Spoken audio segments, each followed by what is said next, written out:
हम सब का हमारी लाइफ में कोई ना कोई ऐसा इंस्पायरिंग फिगर या एक हमारा फेवरेट हीरो कैरेक्टर जरूर होता है जिसे हम बहुत पसंद करते हैं। मे बी हमने उस सुपरस्टार की कोई एक्शन मूवी देखी होती है और हम देख के इम्प्रेस होते हैं कि वाह यार क्या एक्टिंग करी है, कितना करेजियस कैरेक्टर था, कोई ऐसा कैसे ही कर सकता है। जिन हीरोज को तुम स्क्रीन पे देखते हो ऐसे ही कुछ रियल लाइफ हीरोज हमारी लाइफ में एग्जिस्ट करते हैं, जो कि हम सबको प्रोटेक्ट करते हैं, हमारे नेशन को प्रोटेक्ट करते हैं। उनका कुछ एग्जाम्पल, उन हीरोज का एग्जाम्पल में से एक है हमारे सोल्जर, हमारे हीरो मेजर सोमनाथ शर्मा। तो आज हम उन्हीं के बारे में पढ़ने वाले हैं हमारी इस वन शॉर्ट समरी में, a tale of valour, major Somnath Sharma and the battle of Badgam. एक साहस की कहानी, कैसे मेजर सोमनाथ शर्मा ने, उनकी आदमियों ने इस जो लड़ाई थी, बदगाम की लड़ाई को लड़ा और कैसे अपने देश को, अपने इंडिया को, अपनी कंट्री को डिफेंड करा, प्रोटेक्ट करा और पाकिस्तान का जो प्लान था उसे फेल कर दिया।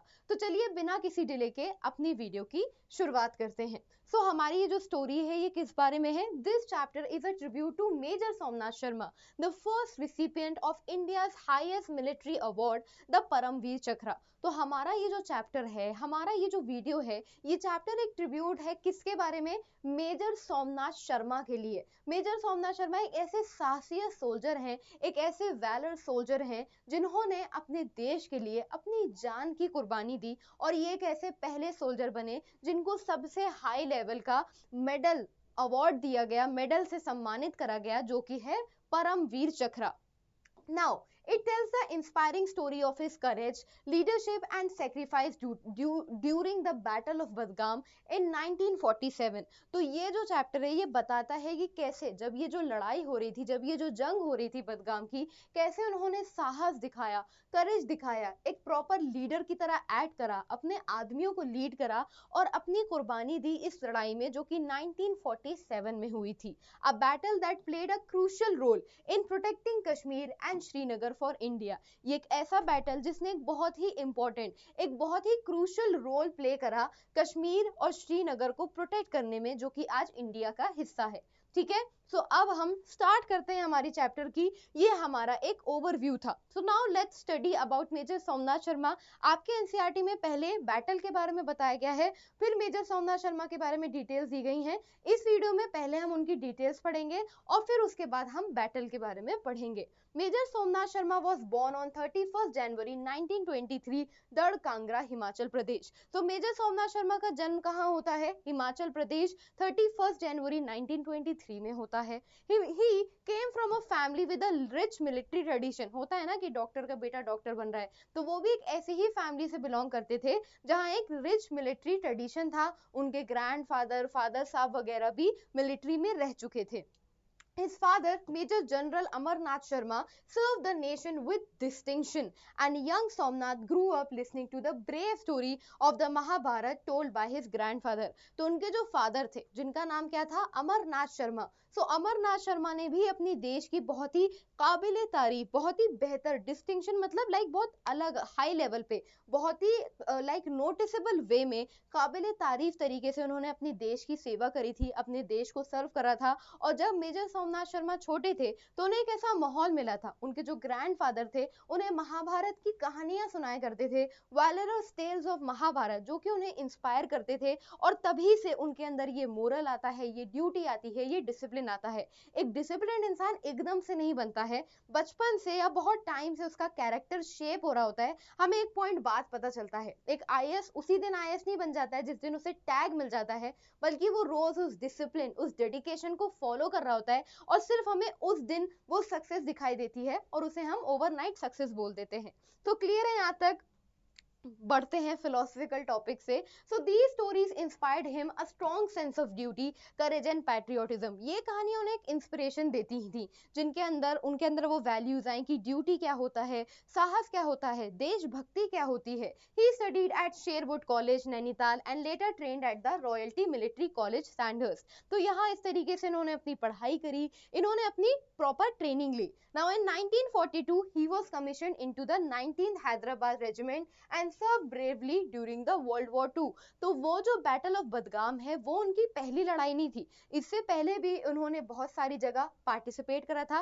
पहले वो हैदराबाद रेजिमेंट में थे और उन्होंने वर्ल्ड वॉर 2 के दौरान भी बहुत ही साहस के साथ, बहुत ही ब्रेवरी के साथ उन्होंने वर्ल्ड वॉर 2 में भी कंट्रीब्यूशन दिया था। क्लियर है यहाँ तक? तो ये तो उनकी एक पूरी बैक स्टोर हो जाती है, बैक स्टोरी हो जाती है। Now let's come to the main plot, let's come to the battle of Badgam. Now after India's independence in August 1947, Pakistan launched operation Gulmarg to capture Kashmir. हमारा देश नया नया आजाद हुआ था और पाकिस्तान क्या करता है, एक ऑपरेशन गुलमार्ग लॉन्च कर देता है, जिसमें उनका मोटिव क्या था? उनका मोटिव था कश्मीर पे कब्जा करना। कश्मीर की तो हम स्टार्टिंग से ही कंट्रोवर्सी सुनते हुए आ रहे हैं, तो उन्होंने ये जो ऑपरेशन है ये लॉन्च करा था ताकि वो इंडिया को नीचा दिखा सकें और जो कश्मीर, जो कि उस टाइम पे प्रिंसली स्टेट था, उस पर कब्जा कर सकें।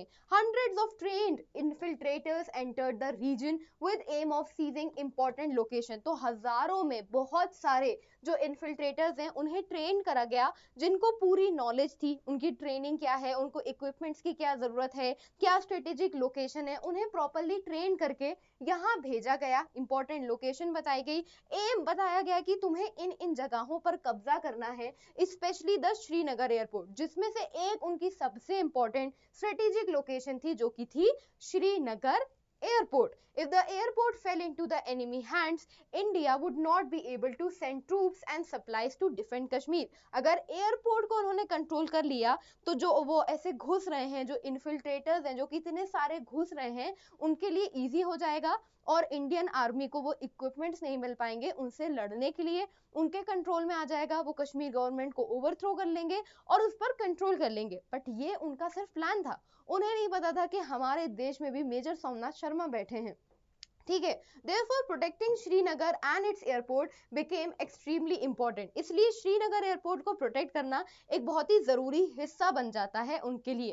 क्लियर है यहाँ तक? अब हम आगे बढ़ते हैं। आई होप आपको यहाँ तक अच्छे से समझ में आ गया होगा। Now on 31st October 1947, Major Somnath Sharma and the D Company of the 4th Kumaon Regiment were airlifted to Srinagar. अब जैसे ही इंडिया को ये बात पता चलती है कि एनिमीज के मूवमेंट डिटेक्ट हुए हैं और एनिमीज का कुछ ऐसा प्लान है, तो फौरन जो इंडिया की गवर्नमेंट है वो अपने सोल्जर्स को 31 अक्टूबर 1947, जिसमें मेजर सोमनाथ शर्मा की भी कंपनी होती है, उनको श्रीनगर भेजा जाता है। अब इस टाइम जब ये सारी प्लानिंग चल रही होती है, his left arm was in plaster due to an injury। तो उनका जो आर्म था वो ऑलरेडी प्लास्टर में था, क्योंकि मे बी उनको कुछ इंजरी थी, तो उनका हाथ प्लास्टर में था। However, he refused to stay behind and told his senior officer।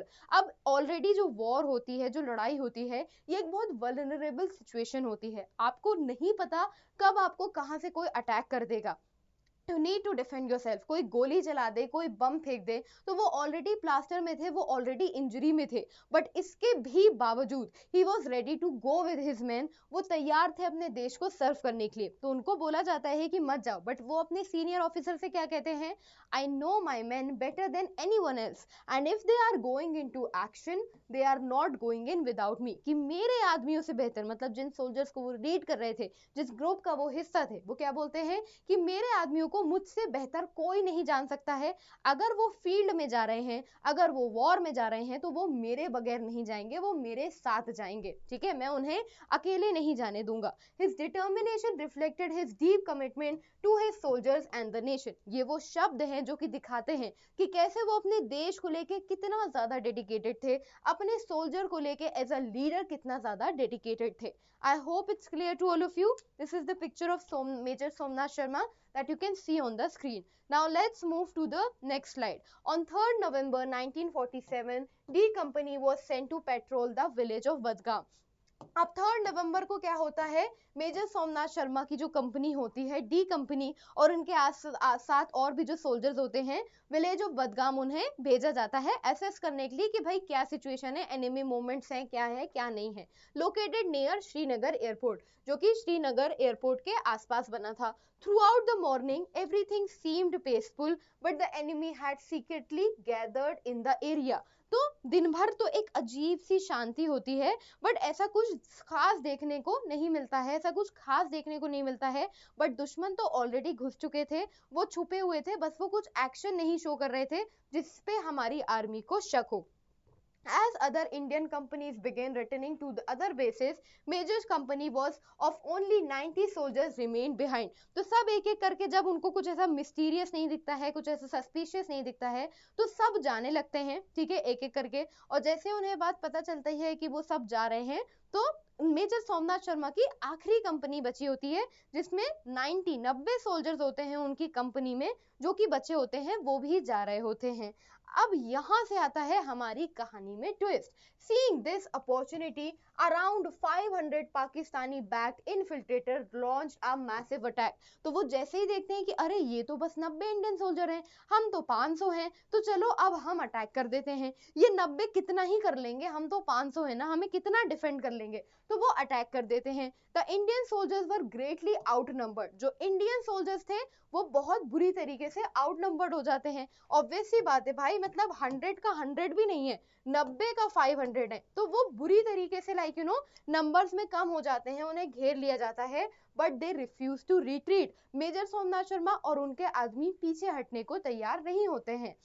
Major Sharma quickly understood the seriousness of the situation. Major Somnath Sharma फौरन समझ जाते हैं कि ये सिचुएशन कितनी ज्यादा सीरियस है और शायद आगे से और ज्यादा अटैक आने वाला है। Realizing that the defense of Srinagar depends on holding Budgam, he requested air support and bravely laid out ground panels to guide Indian aircraft towards enemy position। वो इस बात को बहुत अच्छे से समझते हैं कि श्रीनगर का जो है वो बदगाम पे डिपेंड करता है और इस एरिया को प्रोटेक्ट करना बहुत जरूरी है। तो बहुत ही बेहतरीन तरीके से वो अपनी लीडरशिप दिखाते हैं, अपनी ब्रेवरी दिखाते हैं। इंडियन एयरक्राफ्ट को डायरेक्ट करने के लिए, उन्हें डायरेक्शंस दिखाने के लिए वो ऐसे ग्राउंड पैनल्स बिछाते हैं ताकि उन्हें डायरेक्ट कर सके, उन्हें बता सकें, एनिमी की पोजीशन की तरफ उन्हें डायरेक्ट कर सकें।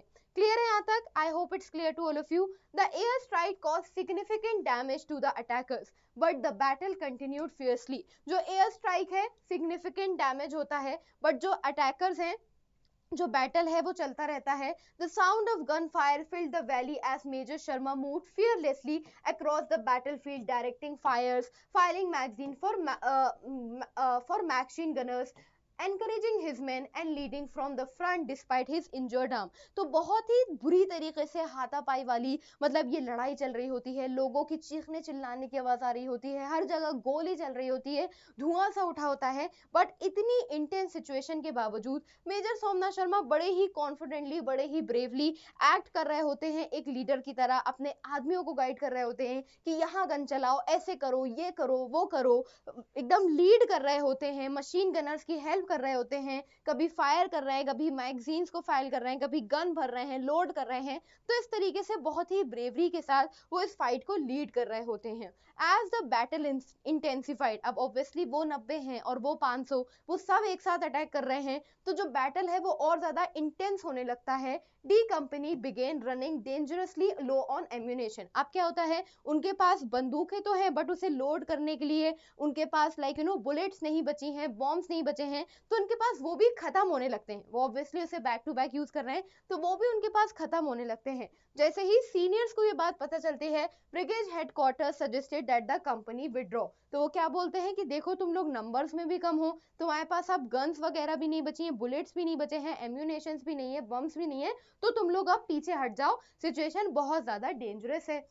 However, Major Somnath Sharma firmly refused and sent his famous message. But Major Somnath Sharma साफ साफ मना कर देते हैं और अपना एक बहुत ही फाइनल मैसेज, बहुत ही तुम कह सकते हो एक बहुत ही साहसी डायलॉग, एक बहुत ही सिग्निफिकेंट डायलॉग बोलते हैं, जो कि उनकी डेडिकेशन को दिखाता है। क्या बोलते हैं वो? The enemy is only 50 yards from us. We are heavily outnumbered. 50 yards मतलब कि कुछ 50 कदम या 50 यार्ड की, वो क्या बोलते हैं कि जो दुश्मन है वो हमसे सिर्फ 50 कदम की दूरी पर है, 50 यार्ड्स दूर है, हम बुरी तरीके से घिरे हुए हैं, हमें पूरी तरीके से आउटनंबर्ड कर दिया गया है, वो पूरी तरीके से हमें घेरे हुए हैं। We are under devastating fire, बहुत बुरी तरीके से हम पर बंदूकें चलाई जा रही हैं। I shall not withdraw an inch but will fight to the last man and last round. कि दुश्मन ने हमें बुरी तरीके से घेर लिया है, हमारे ऊपर हर तरह से हर जगह से फायरिंग की जा रही है, पर मैं एक कदम भी पीछे नहीं हटाऊंगा, एक इंच भी मैं पीछे नहीं हटूंगा, आखिरी आदमी से आखिरी राउंड तक लड़ूंगा, जब तक मुझ में जान है, मुझ में हिम्मत है,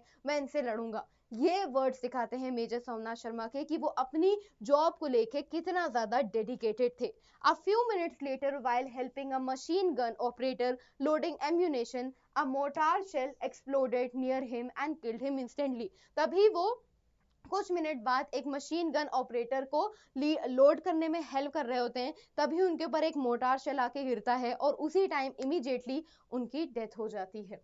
Even after losing their commander, the soldiers continued fighting courageously for several more hours. Even अपने कमांडर को भूलने के बावजूद, अपने कमांडर को खोने के बावजूद, ये जो सोल्जर्स होते हैं ये बहुत देर तक अपनी इस लड़ाई को कंटिन्यू रखते हैं, लड़ते रहते हैं घंटों तक। Their resistance delayed the enemy's advance and gave valuable time for Indian reinforcement to arrive in Srinagar. उनका जो रेजिस्टेंस होता है, जो वो इतना लड़ते हैं, उनके लीडर की कुर्बानी हो जाती है, फिर भी वो 6 घंटे तक लगातार लड़ते रहते हैं, इंडिया को डिफेंड करते रहते हैं। उनकी इसी लड़ाई की वजह से हमारी इंडियन आर्मी को टाइम मिल जाता है लाइक रीइंफोर्समेंट अराइव करने का, और वो श्रीनगर में आ जाते हैं। और जो प्लान था पाकिस्तान का कश्मीर पे कब्जा करने का, श्रीनगर एयरपोर्ट पर कब्जा करने का, वो फेल हो जाता है। The attackers suffered heavy loss and their plan to capture the airport fail. जो अटैकर्स जो कि 500 की तादाद में थे, उन पर भी बहुत भयंकर नुकसान होता है, उनके बहुत सारे लोग इंजर्ड हो जाते हैं, इवन इंक्लूडिंग देयर लीडर। और उन्हें जो उनका प्लान था एयरपोर्ट को कैप्चर करने का, वो भी कैंसिल हो जाता है। Because of the bravery of Major Somnath Sharma and his man, Srinagar was saved and Kashmir remained secure. Major Somnath Sharma और उनके आदमियों के साहस की ही वजह से जो हमारा श्रीनगर है वो बच जाता है और हमारे ही साथ रहता है। Major Somnath Sharma laid down his life for the nation at the young age of just 24. Major Somnath Sharma सिर्फ 24 साल के थे, सिर्फ और सिर्फ 24 साल के थे जब उन्होंने अपने देश के लिए अपनी जान की कुर्बानी कर दी बिना सोचे समझे। This was his dedication, his duty. ठीक है। So for his exceptional courage, inspiring leadership and supreme sacrifice, he was posthumously awarded the Paramvir Chakra. उनके इस साहस के लिए, उनके इस ब्रेवरी के लिए, उनकी डेथ के बाद, पोस्टुमसली क्या होता है, जब आपका कोई काम पब्लिश किया जाता है, आपको कोई अवार्ड दिया जाता है आपके डेथ के बाद, तो उनकी डेथ के बाद उन्हें परमवीर चक्र से सम्मानित करा गया, जो कि इंडिया के ऐसे पहले सोल्जर बने जिन्होंने इस ऑनर को रिसीव करा। His story remains a shining example of patriotism, selflessness, determination and devotion to duty. उनकी ये जो कहानी है, उनका ये जो किस्सा है, ये एक मिसाल है, ये एक एग्जाम्पल है कि क्या होती है असल देशभक्ति, क्या होती है सेल्फलेसनेस, क्या होती है डिटर्मिनेशन, क्या होती है extreme devotion to your duty, extreme devotion to your nation. बहुत ही इंस्पायरिंग सा चैप्टर है बेटा, जो कि हम सबको पढ़ना चाहिए। This chapter is a very good example. It's a very inspiring chapter. This chapter reminds us that the freedom and security of a nation are often protected through the sacrifices of brave soldiers like Major Somnath Sharma. तो आज जिस freedom को तुम enjoy कर रहे हो, that is not free. That freedom is rented, and every day our soldiers pays the rent. हर दिन हर soldier अपनी फैमिली से दूर, अपने कंफर्ट जोन से दूर, रात भर खड़ा रह के, धूप ठंडक शाम कैसी भी सिचुएशन, खड़ा रह के हमें प्रोटेक्ट करता है और दिखाता है कि जो हमें फ्रीडम मिला है, ये हमें फ्रीडम हमारे ऐसे ब्रेव सोल्जर्स की कुर्बानियों से ही मिलता है, जैसे कि मेजर सोमनाथ शर्मा। तो यहाँ हमारी ये वन शॉट समरी पूरी कंप्लीट हो जाती है। Now I have a question for you. Now, how many enemy soldiers were esteemed to attack on D Company? D Company पर कितने दुश्मनों ने अटैक करा था? 100, 200, 300 या 500? इसका जो भी करेक्ट आंसर होगा वो आप मुझे कमेंट सेक्शन में जरूर बताइएगा। I will check the answer. मिलते हैं हमारे नेक्स्ट वीडियो में, तब तक के लिए take care of yourself. Tata, bye bye.